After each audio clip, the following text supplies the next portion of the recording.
Swamiji said, well, that's all I can give you. Sorry. If you want more, you have to find somebody else. And Trilok Chand left and looked for other Swamis and Gurus. Eventually, he was found by Baba Sawan Singh, great master, who initiated him. He made very rapid progress because of all the earlier experiences. And one day, we were all sitting together. I was young. My father was older. We were very close to great master. He allowed us to come in the evening meetings, sometimes a small family gathering. And Trilok Chand was also there. And I heard Trilok Chand say to great master, Master, had I known you are the true Guru, I would not have given those 30,000 rupees to that Swami in Madras. And great master laughed and said, Trilok Chand, you don't know, the day you came to me, I transferred those 30,000 rupees to my account. And then he explained to us who were sitting there. He says, no master imperfect. That step was necessary for Trilok Chand to come to me. Therefore, for him, that was the right master. His sacrifice was part of the journey towards spirituality. Never think that you have gone to a wrong master or your right master. The right master appears according to your readiness, according to your seeking inside. Therefore, we are very lucky people. We have been found by a perfect living master. There is nothing like it. If we just follow him, what he says. We complain to him. Master, I don't see you inside. What does he say? Have you done your homework? Did you do your meditation? Simple instructions. Master, I could not do it. I'm too busy there. I had no time. I am a housewife. I have to look after my children. I have to cook food for them, send them to school. Where is the time for meditation? Master, please help me. Take me Sachkhand. And master would say, do you have 5 minutes? Oh, 5 minutes, of course. All I am saying is, when you wake up in the morning, meditate, remember the master 5 minutes. Think master sitting inside, remembering what you had your darshan from. Remember him, then meditate that this is what he asked me to do. Can't you find 5 minutes? Yes, 5 minutes we can find. Everybody can find 5 minutes. Okay, if you find 5 minutes in the morning, 5 minutes at night before going to sleep, good enough if you're so busy in your life. But don't create complete absence of meditation, absence of master, day after day, and say, oh, on weekends I do meditation. What happens when we do our meditation on weekends? We start all over again. No momentum is built. We do not improve upon what we are doing. We start every time again, spend our whole life doing the same thing, and say, I am making no progress.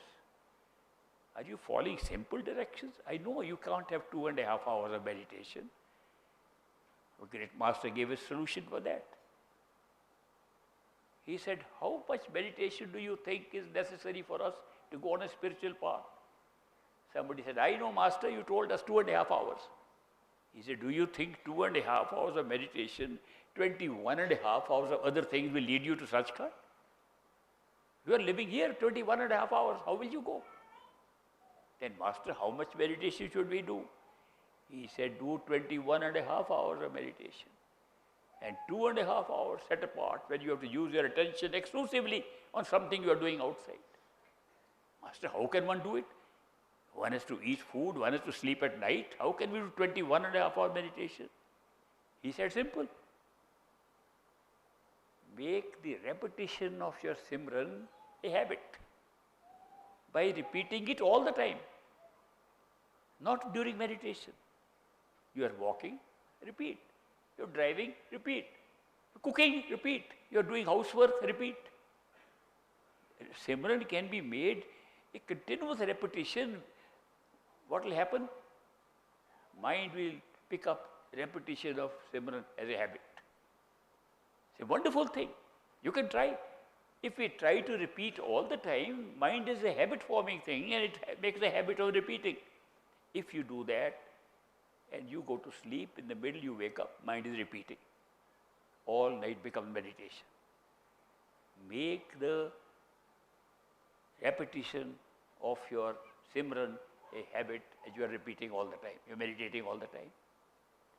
Secondly, supposing you have gone to the next stage of listening to the Shabad or the sound or bhajan inside, then listen attentively.